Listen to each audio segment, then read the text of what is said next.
ברוך אתה אדוני אלוהינו מלך העולם, שהכל נהיה בדברו.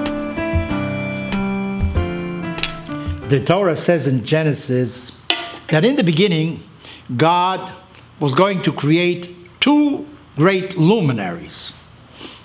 One would be the sun, one would be the moon. But the following verse, the Torah says, there was a great luminary and a small luminary. What happened? Well, according to an ancient tradition, the following happened.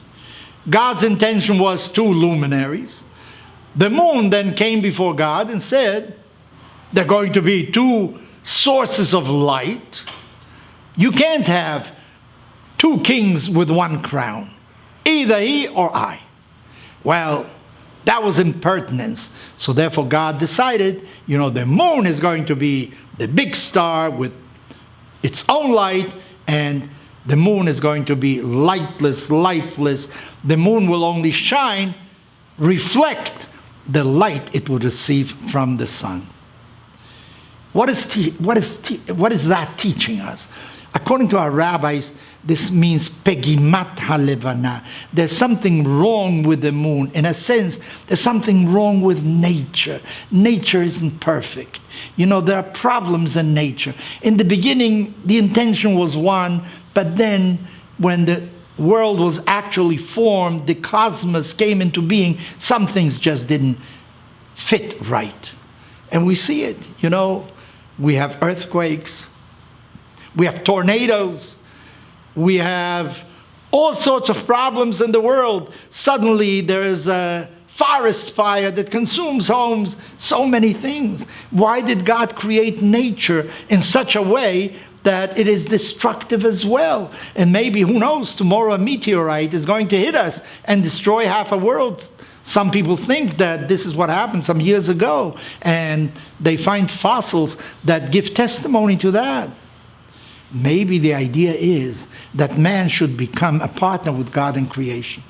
The earthquakes. You build a house and it will fall because an earthquake will come. But maybe you will learn how to build a house that will resist these movements of the earth.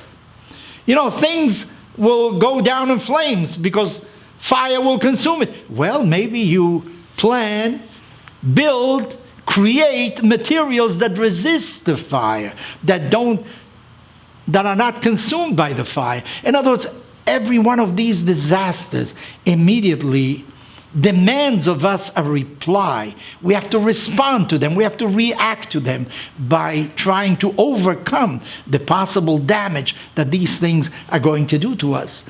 Well, so maybe this was the intention of the Almighty.